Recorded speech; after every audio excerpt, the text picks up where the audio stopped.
Welcome to the Creative Penn podcast.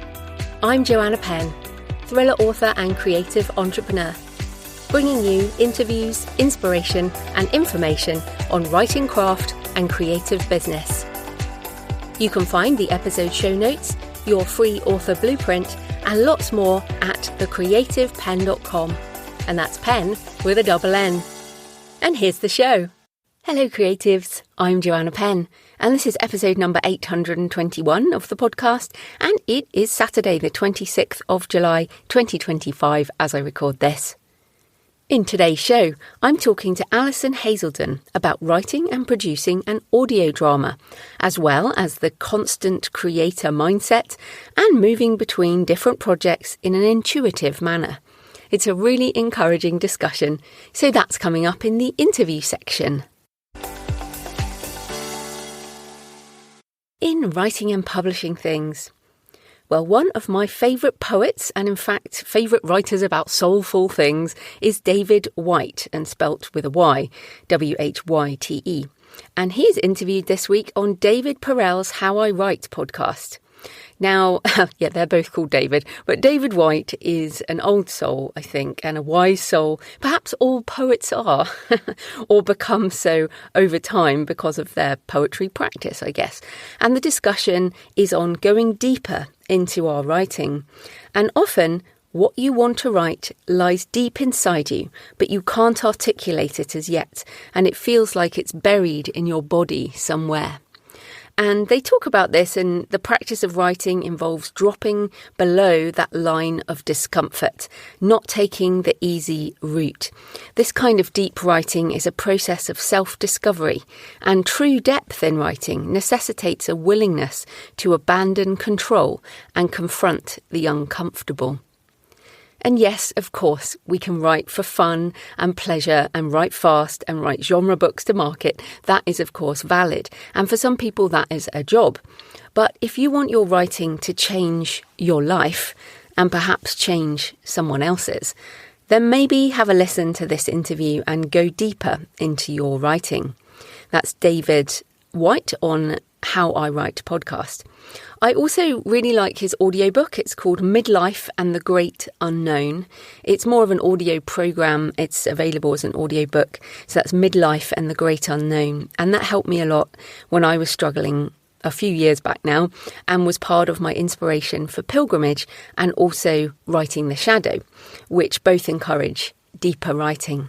So it is good to revisit those soulful areas sometimes. And also from another wise poet this week, my friend Orna Ross, on her Go Creative podcast, shares her thoughts on this question. How can I do my creative work when I'm so worried about the world? And I know this is something that a lot of people feel. There are many things to worry about, particularly if you read the news in any form. Orna talks about some grounding practices and also shares a hopeful poem about the changes around us. So it was good to listen to that this week for me too, because although I am a default positive person, I did have a nightmare this week, the kind where you wake up gasping because you think you're dying, and I was being buried by an avalanche and basically suffocating. And no, the cats were not on my head and I wasn't under the covers. I just think I need to balance my input at the moment with more walking. I have a recurring thing that pops up on my Things app, which is where I put all sort of just everything really. I put to-do stuff, but I also put quotes and things to remind myself. And one of the things that popped up was I am happiest and most calm when I am walking a lot. So I clearly just need to walk more. Orna has her practices, and my practice is basically to walk in nature every day. So I'm going to go do that after recording this. But yes, Orna's Go Creative podcast might help you as well. Okay, and then 3 books that are essentially not deep and meaningful but may be useful. The first one is my own successful self-publishing 4th edition, which is on free for a limited time on all the stores, all the ebook stores. Obviously, it's only the ebook that's on free, and also on creativepennbooks.com. So if you want the updated paths to self-publishing or some tips around marketing or how to use the AI tools to help you with all the admin side, check it out. So that's Successful Self-Publishing 4th edition.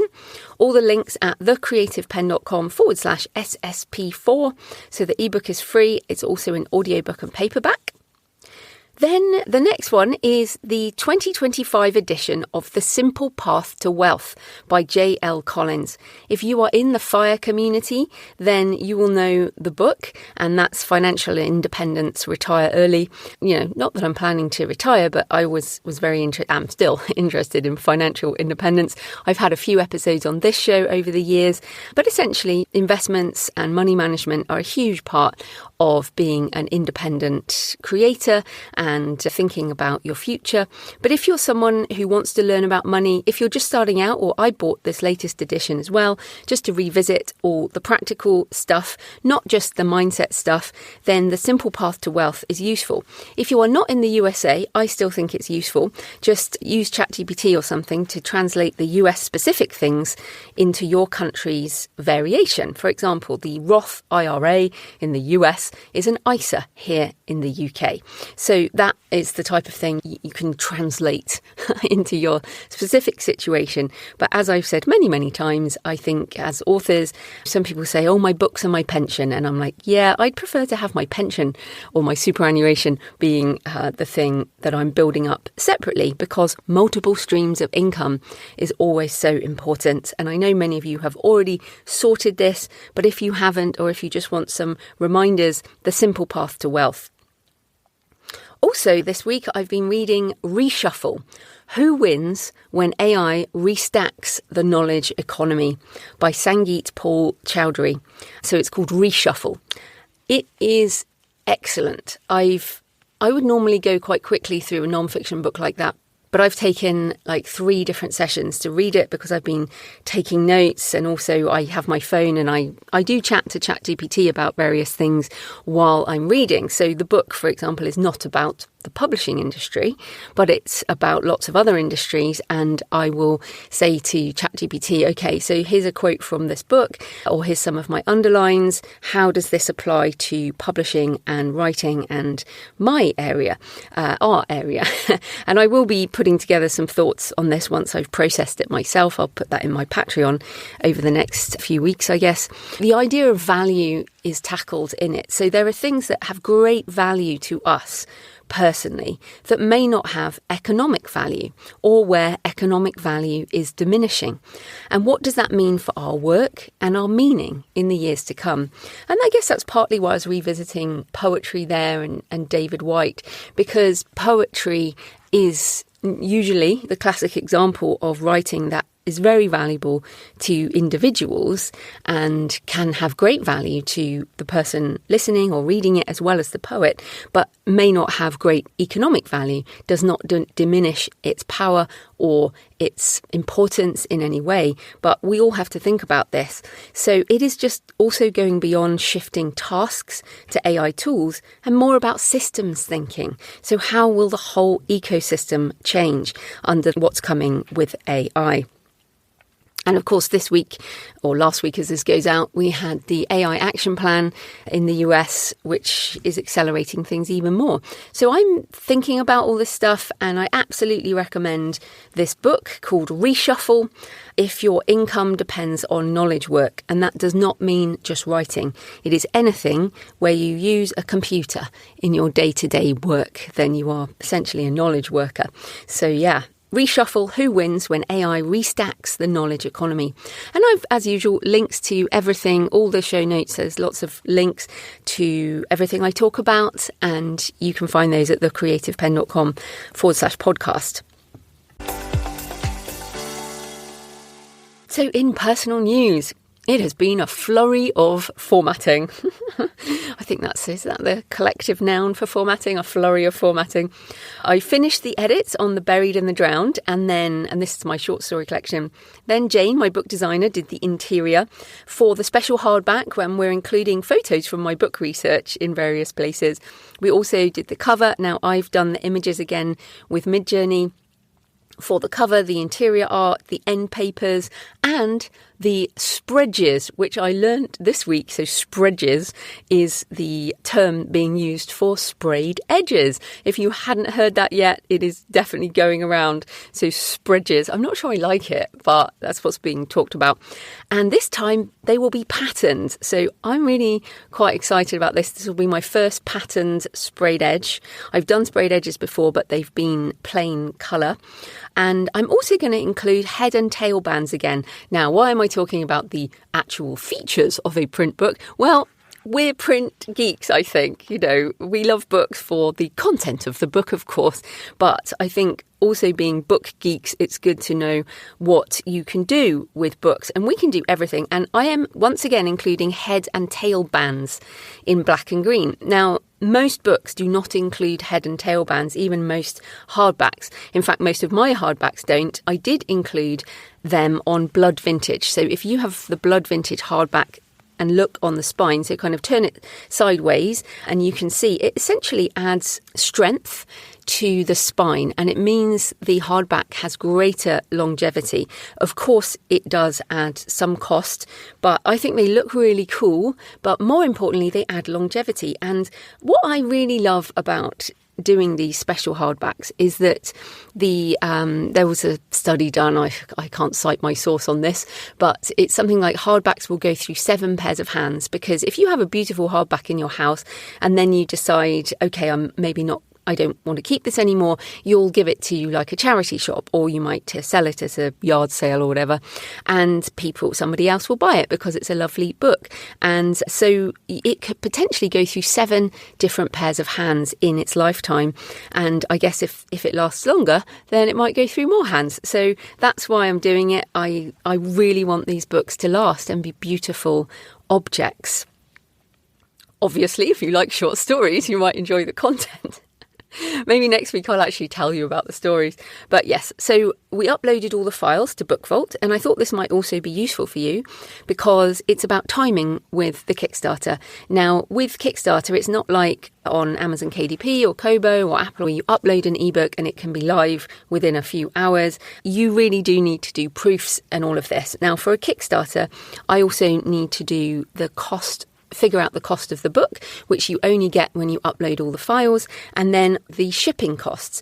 So I now can do the shipping costs, which all need to be added into the Kickstarter. And of course, that's based on the weight of the book and the size of the book and all that. So again, you can't really do that until you've uploaded the book. And printing costs obviously change over time, as do shipping costs. So I have ordered one, but again, because it's bespoke, it has a ribbon too. Got to have a ribbon, a lovely green one. And we're going to have green foil on the wraparound cover and the interior cover. And yes, so it will now take a couple of weeks to get to me because the bespoke books obviously take longer. They have to be done on various things, whereas a paperback you can get quite quickly.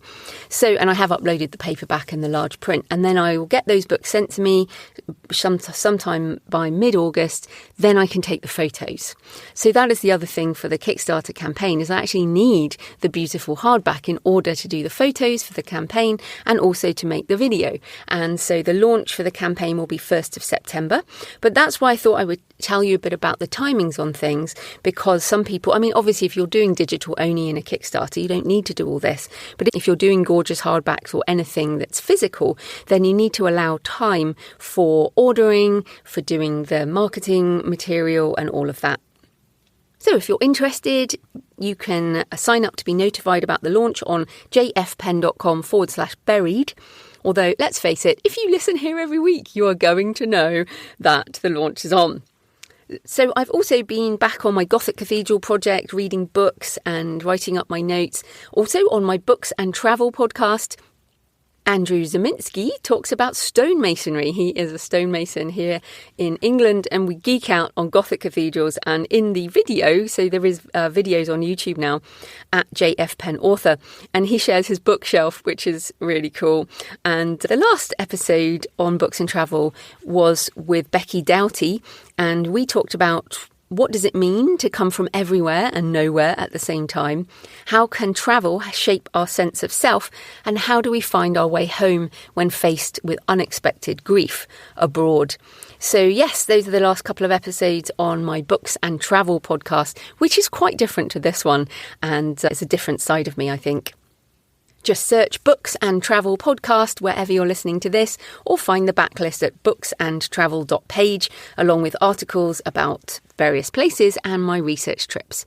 And in fact, over the next month, I've got trips to York, Durham, Rochester, and back to Canterbury. Again, Gothic cathedrals and stonemasonry and sense of place and all this. So I'm in this expansive, chaotic phase. I am not constraining myself. I am just learning, and if I'm like, oh, that book looks interesting, then I'll read that, and at some point something will emerge. Trust emergence, as I have on my wall here in my study, which is sometimes I don't know what this book is going to be, and I've said that multiple times, but I trust emergence, and that at some point it will come to me and I'll be able to create something. And in fact, I think trust emergence will be our theme this week, because Alison talks about it too. This trust in her intuition about what to write and how to put it into the world. And then also letting go of chasing any particular kind of success, but just creating and trusting that the path ahead will emerge. So thanks for your emails and comments and photos this week. Lynn said, Joe's information on book reviews was so helpful and insightful. Going to buy the book now. Yes, podcasts sell books. And Alex said on Betsy Lerner's interview, this was fantastic. I had to keep pausing it to take notes. What a cool woman Betsy is. She totally is. I thought the same thing as I was interviewing her. And A.M. Jiva sent pictures from Selling in Person and her setup for her post-apocalyptic books, and it looks great. She says, there is an investment to start up, but it's not necessary to have all the bells and whistles. I approach events as a way to connect with readers, raise my profile, and grow my mailing list. I like to make money, obviously, and sometimes I do. Sometimes I just break even. My most loyal, enthusiastic fans are the ones I meet in person. I can't tell you how many times someone stops at my table with absolutely no intention of buying a book. But you talk about your books, what they like to read, what books in your genre you'd recommend, and they like you and decide to buy a book. I am an extrovert, so that helps. Events can be tiring, especially those that are 2 to 3 days. So that was great. Thanks for that. And that was in reference to Johnny B. Truant's interview last week on The Artisan Author.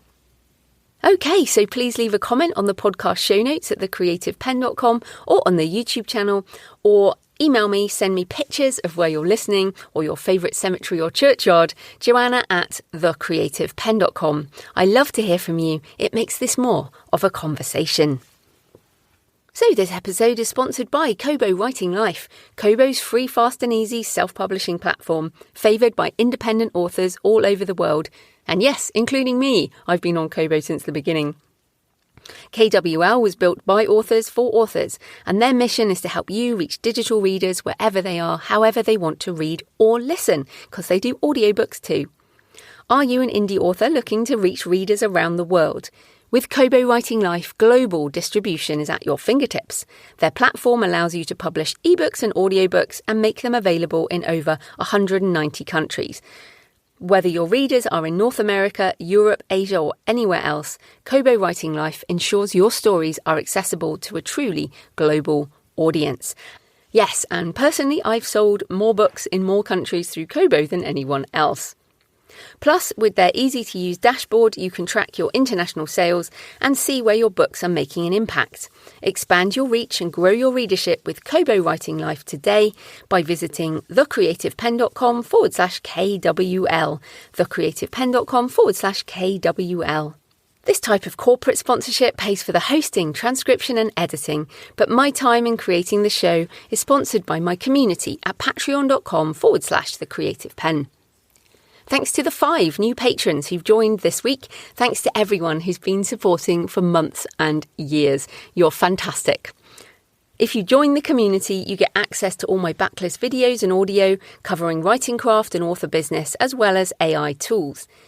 So last week I did my usual Q&A where I answer questions from patrons. It's essentially an extra solo episode of the podcast every month where I do that. And then coming up this week, I'm doing my live office hours, which are on Zoom, and so I can do video stuff as well. We hang out for like 90 minutes and I answer questions live and do demos and stuff.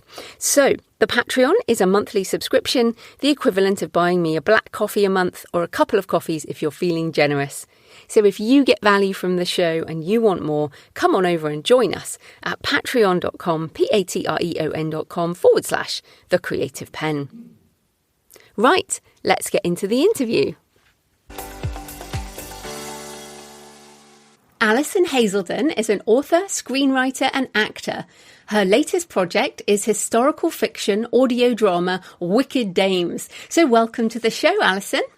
Thank you so much for having me, Jo. Now I'm excited to talk to you today. So first up, tell us a bit more about you and your creative background.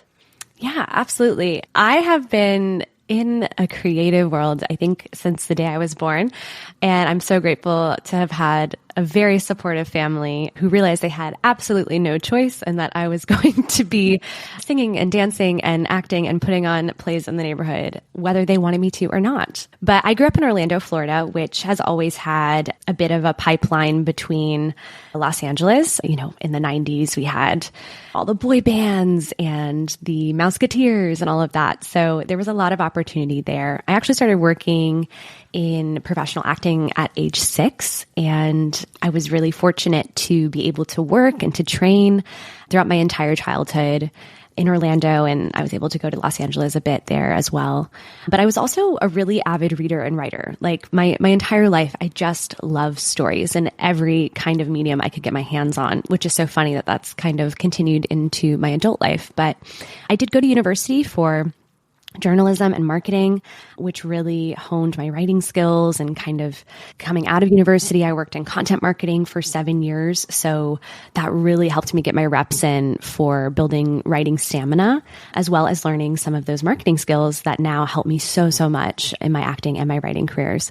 So yeah, it's been just like a beautiful journey. I think I'm at the place really this year where I'm able to look back, and so many of my years in life where I thought I was just treading water, I was actually building some really, really useful skills that now I'm so grateful for, even though they felt maybe like detours at the time. So now I quit the corporate world. I work for myself now, marketing consulting for creative executives. That kind of keeps the lights on while I pursue my acting and writing careers. So I act primarily in film and TV now. I actually just wrapped on my first series regular role in a limited series that should hopefully be coming out end of this year or 2026. And we released Wicked Dames in fall of 2024. And I just finished writing my YA fantasy. So we've got a lot of projects going on. Yeah. Yeah, I love that. And I love how you outlined that you also did jobs that I guess you said maybe felt like you were treading water, but you were building on the side and doing all these things. I think some people think that you do just go from child actor to TV shows to multimillionaire. That is a common misconception. Most of us are what I call middle class actors. So okay, we something else. Like mid-list authors, basically. Yes. Yep, exactly. It's the same thing where most folks that I work with, we all have something else going on the side because this career is so inconsistent. And it's the same with writing. So I think we all kind of have to have multiple irons in the fire these days. Yeah, yeah. Well, on that, because obviously you're juggling freelance work as well. So with all these different projects, all these different interests, how do you manage your time with this sort of portfolio career? Yeah, I think I have to be honest with you, I used to be such like a white knuckle it kind of person, and I would hyper schedule myself and try to pack every minute of every day with a box to check off. And in the past 2 years, I have really shifted away from that.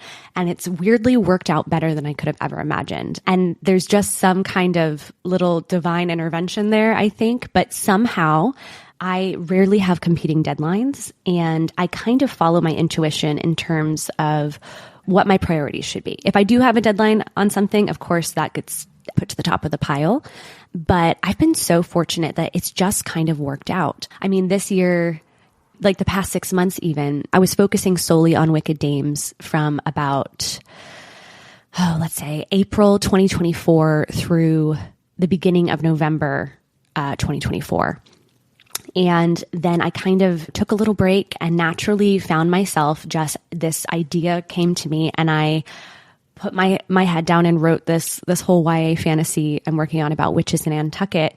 And right when I finished that up and needed a little break came this TV show opportunity. So I couldn't really write while I was on set. I did a little bit, but it really is pretty demanding of like your brain space. So, but it worked out because I needed to have a little bit of time away before coming back in for edits. So I think the less I try to control things, it actually weirdly works out in a way that is more supportive of my creative process. Because, and you know this, there's so many different sides of our brain.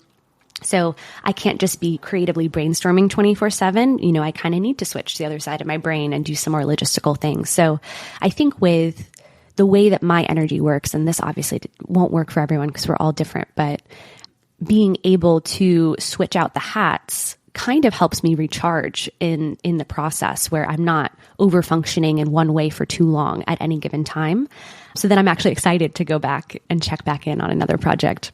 Yeah, I'm quite similar. I guess it's project-based work where, as you say, sort of focus in on one thing. And then, like for me, after I've written a novel, I will often write nonfiction or, you know, batch a whole load of these interviews like we're doing and just kind of do or research and then go into the next project after a bit of a gap. So and it sounds like you never do the same thing back to back. You're kind of switching all the time. Yes, which that part of it has been just pure chance. I don't know how that's worked out so far, and maybe it won't be that way forever. But yeah, I really have been lucky enough to get the opportunity to have quite a bit of variety, and that kind of cycles throughout the year, which is nice. So, well, let's get into Wicked Dames then. So why write? I mean, you mentioned there this YA fantasy, but actually Wicked Dames is a historical story. So why write that, and why make it an audio drama instead of a book?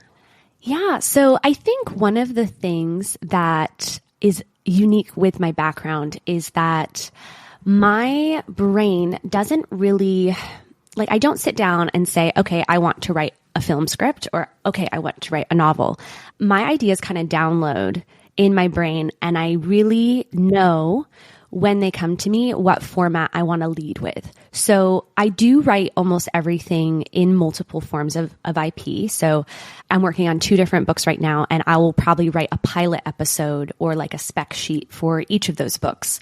But both of those came to me very much as novel first, right? Wicked Dames, however, came to me and I saw it as a TV show. I saw the visuals of it so clearly. I saw how it would be shot, and it felt just like a TV show. So I have written the book version of Wicked Dames, but I really felt my intuition really wanted me to get it out there in as close to a TV format as possible. And anyone who knows anything about film and TV knows that historical fiction is very, very expensive to make. So rather than try to scrounge together an opportunity to make it as a pilot episode or as a TV show, I wanted to get the IP out there as soon as possible, but I wanted it to feel very experiential. I wanted the audience to feel like they were really in that world. And so an audio drama was the perfect solution to that. Unlike an audiobook, which is typically just one voice reading the book verbatim from the text, an audio drama is essentially a TV show with everything but the visuals. So you get that more immersive experience with all the different actors playing all the different characters. You get music, you get sound effects. So it's much more immersive, and all you're missing is the actual visuals on the screen. So it seemed like just the right medium to get the story out in the world. And I'm so glad that I did it that way. I learned so much. I think for me too, it's funny. So I do write a lot of historical fiction. I write fantasy, and I write some contemporary rom-com. And I think those could sound very like different, but to me, they all have an element of magic to them that I think is kind of like the through line. So historical fiction, like that was just, I've always loved it. I've always loved historical fiction. I think it's so magical. It's such an escape, but also feels so grounding in a way, because we know that parts of it are real and really happened. And yeah, it was just, it just all kind of flowed in that way, which was interesting. Yeah, I love that these things come to you in these different forms because of all your background. So explain then a bit about, because I've had a listen to a bit of the audio drama. I've listened to lots of audio dramas. I'm sure people listening probably have too. But in terms of writing one, so people in their mind might be able to picture a TV script, which is camera directions and dialogue and not much else. So do you format an audio drama script like a film script, and how do you add in things like sound effects? And so how do you actually write that? Yeah, that's a great question. And I kind of feel this about almost every format. There's a lot of people who want to have a lot of strict rules, but really there's no rules. And I think there's even less rules for an audio drama script. I write it like a cross between a novel and a TV script. So it kind of sits in the middle, where the formatting on the page is structured like a TV script. So it doesn't read like a novel. It's not paragraphs and paragraphs of text. We have the breakdown for all the characters. We have the action. We have the header that outlines where the setting is. But I do add a lot more to the action and description sections than I would for a traditional film or TV script. So in the format of this story in particular, the narrator is doing a lot. Not all audio dramas are like that, but I wanted there to be a lot of that description. So yeah, so it sits kind of in the middle of the two formats. I try to, on my edit passes for Wicked Dames, was really thinking very much from the audience's perspective of, okay, if they are just listening to this, they have absolutely no visuals. What could be communicated via a sound effect and what cannot? And that was where I would decide what kind of narration would be added. And that was really, really helpful. But I didn't start like that. I think I just kind of let myself go with the idea. I knew what it was going to be, but I didn't nitpick those kind of details until the second or third editing pass. And that really helped, because again, like that's a different part of your brain where you're going from being a storyteller to being more of a strategist of how can I ensure that my listeners have the best experience possible. So definitely, I would say make sure you break that up in your process. And of course, you were both acting and producing this, weren't you? So it was really for you, I guess. Yeah. I wore a lot of hats on this. So I wrote it, I directed it, and I am a voice actor in it. And it was a lot of hats. But again, I think I was uniquely qualified to kind of step into those roles. I wouldn't necessarily recommend that to all authors unless you do have a desire to learn some of those things. But for me, I really wanted the opportunity to flex those skills. I really, one day would love to be a showrunner of a TV show. And so this was a really good kind of training ground for that for me. Yeah, I imagine there's so many things. Well, let's get into the challenges then, because, and again, people should definitely go and have a listen to Wicked Dames and appreciate the amount of work, because I listen to it and I'm like, oh my goodness, knowing you're an independent and you're not funded by some big studio like so many of them are. Yeah. So talk about the challenges of doing an audio drama compared to, say, an audiobook. Absolutely. I'm going to just share all my secrets because yes, I please think, do. This was something, again, like I don't think I would have had the confidence to do something like this if I didn't know about some of these tools and opportunities available. So because I'm a multi-hyphenate, I had a lot of this information at my fingertips, or I had friends of friends who knew how to do some of these things. I think one of the biggest barriers to entry that a lot of people who don't work in entertainment imagine is just finding actors, right? But the beautiful thing is that there are actors at all levels out there, And especially right now, it's been a really hard time in the entertainment industry between COVID, and then we had our writer's strike and our actor's strike in 2023. And our industry is still really struggling to recover from that. So there are actually more actors than you'd think who really are just so passionate about the work. They're looking for something to do and would love to be part of projects like this, whether they're trying to build up their voiceover reels or they're trying to get access to a new kind of character that they don't have on their reel, or they just want the experience. It is very possible to find incredible actors who will do things within your budget. So the best place to go to find those actors are sites like Actors Access or Backstage. You do have to do a little bit of admin to get your account set up to post a casting, but I cast all my actors through there. And you can be very transparent about the budget that you're working with. You set up in the system the pieces from your script that you'd like them to audition with. And then you're able to look at everyone's profiles and review their submissions and cast from there. And it seems like a lot, but it's, I promise, easier than you might think. There's lots of great tutorials and you can find some incredible actors. Now, there's a little nuance here. I ran my project through the Actors Union, SAG-AFTRA, because I wanted to have access to a wider net of actors, right? You don't have to do this. You could do it as completely non-union, but only non-union actors will be able to be part of your project, which is totally fine. There's so many of them out there as well. And that's really US specific though. Yes. So in the United States, you really have to stick to the SAG-AFTRA rules if you want to have access to actors who are part of that union. If you don't, you can kind of do your own thing. And those websites, Actors Access and Backstage, are open to a union project or non-union project. So that is just kind of up to you and what you're looking for and your budget as well.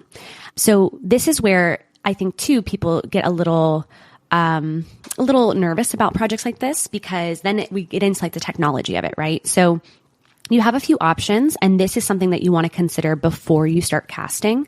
So you kind of want to think about your budget and the way that you want to produce it. So you could limit, like make a note in your casting that you're only considering actors who already have recording equipment in-house, or they have access to a specific level of microphone, or have their own access or coverage for a recording studio. Or you could make it open to all actors, but you would probably have to accommodate some way to record them, either paying for their studio time wherever they live, or inviting them into a home studio that you have, or a studio that you're renting out. So that is where you kind of, again, there's a lot of ways to make this fit different budgets depending on what you're working with and how involved you want to be in that way. But there's a lot of actors who do voiceover all the time, and they have microphones in their house, and they are super professional. They'll work with you over Zoom, and they can send you the files. So that is probably the easiest way to do it. You just have to have more filters on the kind of actors who can participate. If you have a gorgeously large budget though, and you want to rent a studio, then you're going to get also the advantage of having their staff help you out as well. So that's something to consider. But honestly, once you make that decision, it's kind of straightforward from there. I would say the biggest challenge for me, which this was the part that I was the least familiar with, was hiring an editor. The editing is everything, especially if you have a pretty large cast and you want to have a lot of sound effects and things. The editor is the one who puts all that together. And so I would recommend saving up a decent amount of budget for that, because they put in a lot of hours. Again, you can always reach out to local colleges who have an arts program and a media program, who maybe some of their students are looking for portfolio opportunities. They might be able to give you a discounted rate. There's also obviously amazing, super high level performing editors as well. It kind of just depends on what you're looking for. But I would say that's the part that takes the most amount of time, the most budget, and the most back and forth to make sure you're getting the final product that you really envision. So those are kind of like the main steps. I think those are probably the biggest barriers to entry that I hear other writers worry over. It really is just like anything. I think a lot of this information, it's hidden in plain sight. Like it just takes a little bit of research and a little bit of experimenting, and you can make something really incredible. Yeah. And interesting. I thought you were going to say you edited it. No. Oh my gosh. I wear a lot of hats, and I knew from the get-go that was not a skill that I'm ready to learn. Yeah, because as you say, it's a big job. I mean, I just edit the podcast and I've edited my own audiobooks, but without some sound effects, multiple voices, all of that kind of thing. Yeah. So that's interesting then. So, I mean, then let's just talk about the money. You don't have to give us any numbers, but it's more like a sort of an idea for people, because a lot of authors listening will have hired professional narrators who say might be, let's say, $300 per finished hour of audio. That would kind of be let's say a standard audiobook rate. So just tell us how long the Wicked Dames series is, and then how many hours of work went into that. Yeah. So we have 10 episodes in Wicked Dames, and all of them range between 35 to 60 minutes. So it is a lot of content, about 10 hours of content. And we had over 30 actors participate in this. Oh my goodness. Yeah. So they're all at different sizes of characters and things like that. Right.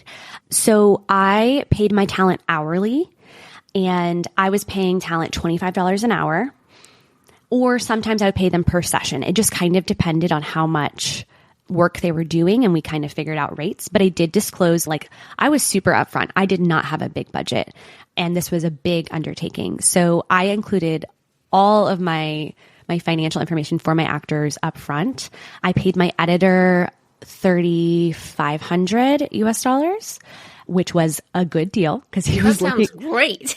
Yeah, he was looking for the experience and for his portfolio. So like I said, I got really, really lucky. It did take me, a lot. I was putting in a lot of my own effort though, right? I didn't have a production coordinator. I didn't have a lot of assistance. So I was saving a lot of money, but I was putting in some of those hours myself. So yeah, I was able to produce the audio drama for under $6,000, which is very much on the lower side of this, again, because I was kind of picking up a lot of things myself. I was directing myself, I was coordinating talent, and I had a really tight recording schedule. So I recorded the entire month of June last year. Every single day, the month of June, I had different actors in and out of my home studio, and we were putting in a lot of time. I was having at least 8-hour days pretty much every day. But like I said, I was able to find a group of actors who were really excited about the project. They were really excited to deepen their own artistry, and it was a slow season. So everyone had a little bit of extra free time. Yeah. But yeah, I got so lucky. I mean, all the people who were part of the project were really meant to be part of it, and they brought just so much life and fun, and they were surprising me. That was the beautiful thing of getting to direct something that I wrote for the first time, was seeing how they brought their own take on the characters. And it was just a joy. It was wonderful. Yeah. Yeah. Well, yeah, 6,000 is amazing for a budget. But as you said, you worked for basically a month. Yep. You weren't paying yourself. So let's just talk about the income side. Because again, when we as authors pay audiobook narrators, or we narrate ourselves like I have, we get money as people buy the audiobook, or we get streaming money. But audio dramas are difficult. So what is the income on audio drama? How are you distributing it, and how do you make money on it? Yeah. So there's a lot of routes with this, and it really depends on what your goals are. And also your broader situation, right?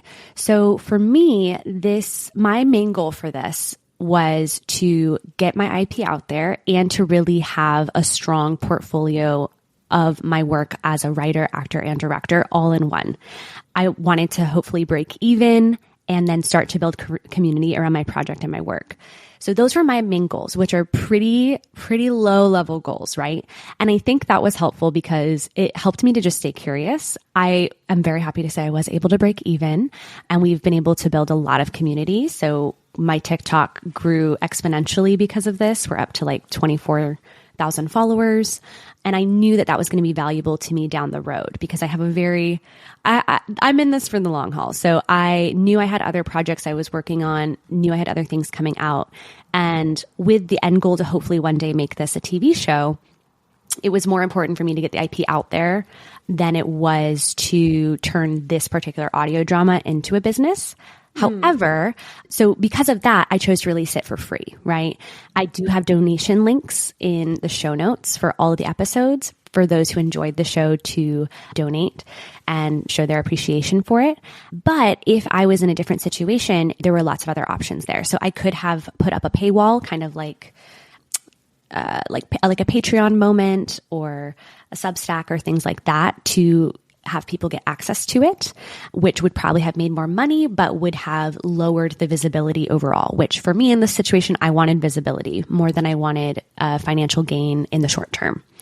So you can put up a paywall. Of course, you can also try to get ads on it as well, which you can do that through the hosting platforms, or you can reach out yourself to try to find aligned partnerships. One of the ways that I was really, again, I was trying to build community. So I made it free, but I did host several in-person events that allowed for profit share opportunities with those businesses. So we were working with coffee shops, we were working with bars, and we had themed events all throughout the launch period this past fall. And so that worked really well to not only bring in a little bit of money, but also really help build community and build fans around what we were doing, which is something that I think is really relevant right now. And I know everyone always says events are so hard, but I think if you know your audience and you come up with an event that really has incentive for people to want to go to it, they can be successful.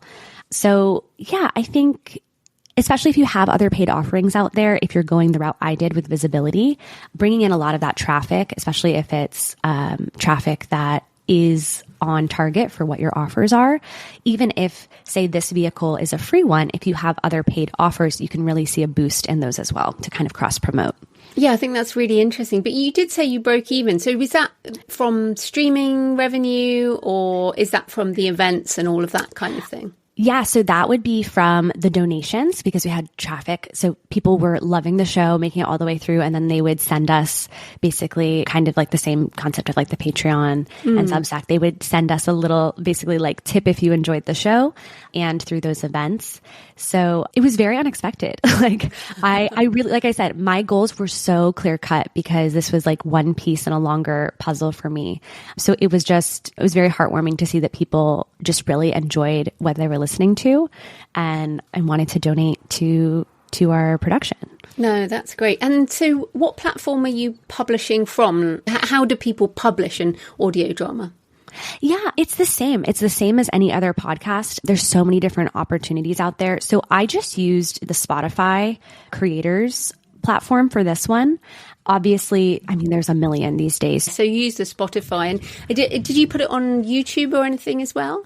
Yeah, so it's cross-posted. So it's on Spotify, it's on Apple, it's on Amazon, it's on iHeartMedia, it's on YouTube. It's accessible and free on all of those platforms. And I also have like my own webpage for it where I have all the additional content. We filmed a whole video trailer for it, which was really fun, and tried to kind of add more elements to it. There is like a bit of a mystery in the story. So on the website, you can get some of the materials that the girls discover and use to put together the clues. So I really like making things very interactive where I can. Oh, well, now you've started, you better tell us a bit more about the actual story so people know whether they want to go have a listen. Yes, absolutely. So Wicked Dames is about young women who seduced and killed Nazis during World War II. I was inspired by very, very real stories of many young girls and women who did this.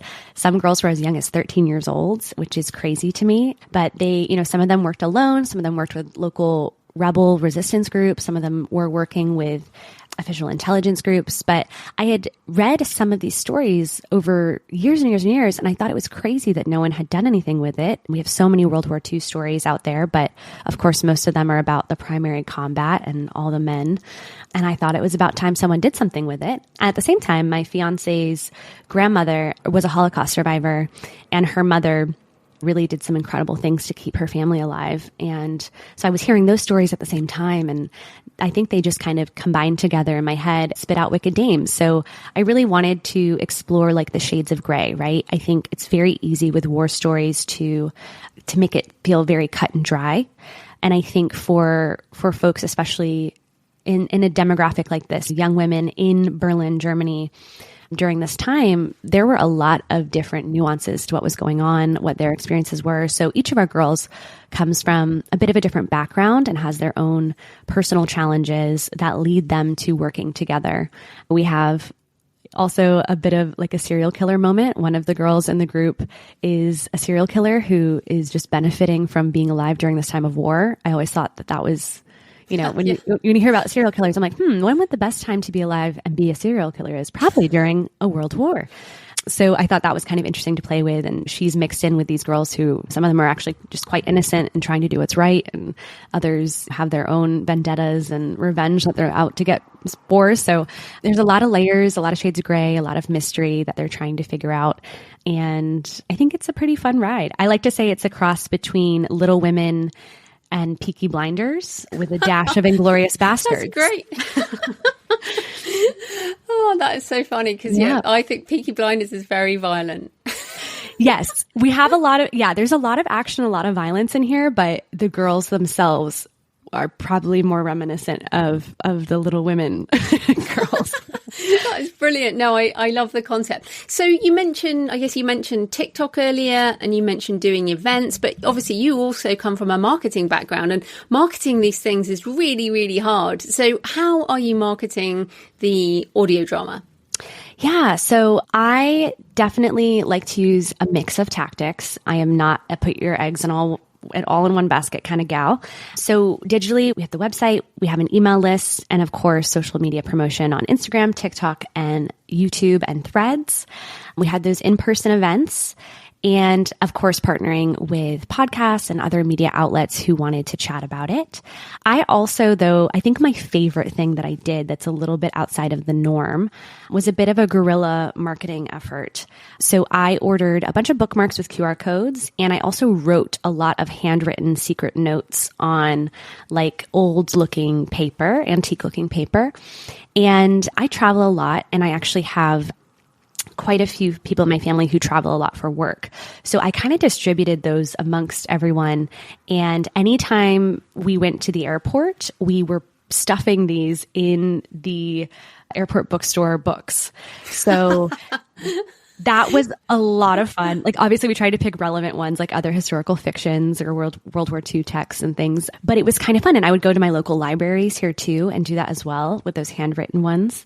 And I just think like, it's kind of a delightful little surprise, right? If you pick up a book at your library or at a bookstore and there's a little secret note for you in there. So I would kind of frame it as like, you've been recruited by the Wicked Dames, like learn more and go check out the website. And it was really fun to get to track through the QR code where in the world the bookmarks ended up and who was joining in on the fun. So I love that. I love that. It seems like a really fun thing that probably didn't pay off in terms of like the actual click-throughs or whatever, but it sounds amazing. Yeah, and it made also for really great social media content, right? So even if there were times that the bookmarks themselves didn't pay off, people online thought that the idea was really cool. So those posts I made about me doing that got a lot of engagement and a lot of traffic.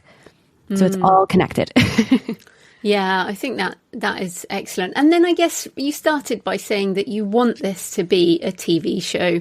And so you've made this, and obviously there's tons of work in it, and you've made it now. What happens next? So are you trying to pitch it? How does the next step work for you? Or are you just expecting someone to call you? Yeah, so I think for me, like I said at the beginning, I am so intuitively led now. And with everything that's been going on in the entertainment industry right now, I'll tell you, I sat long and hard and I was brainstorming like, okay, what are the next steps? And my next steps that came to me was to write more. Historical fiction is really a really difficult sell. And especially right now, it's a very, very difficult sell. So obviously, I think that's part of why like this IP is going to sit out there and it's going to hopefully continue to build community. And maybe it will come across the desk of someone who is excited by it. But I'm more focusing right now on getting my foothold in through some of my other projects that I think would have an easier time getting a green light, like the contemporary rom-com or even fantasy. Fantasy, even though it is big budget, is a little bit more popular and a little bit of an easier sell these days. So I'm focusing on those two projects, which I've written those. Well, my YA fantasy is completed and in edits, and then I'm about halfway done with my first draft for my rom-com. And I actually already am talking with one network about that project. And I'm not even done with it, which is crazy, right? But if I hadn't listened to my intuition and had just been like continuing to pour all my energy into Wicked Dames, I wouldn't have been able to make the headway on these projects, which I think are going to open up more opportunities and get me to a place where I'll be able to be like, oh, and by the way, I have Wicked Dames here. Would love to share that with you too, right? I think that's one of the things that's a little, I've noticed, opposite between the publishing industry and the entertainment industry. So a lot of times in publishing, they tell you to kind of like focus in on one genre that you really, really get really good at and known for. Whereas with the, me straddling both worlds, I've noticed it's actually good to have a few different genres. Maybe they're related to each other. Maybe they're cousins, but having options like that actually helps when it comes to adjusting your sales with the industry's kind of ebb and flow. Because sometimes when pickings are slim, they want something that can be made very low budget. And other times when we're in an abundance period, you could pitch your really high budget projects and you're going to have an easier time.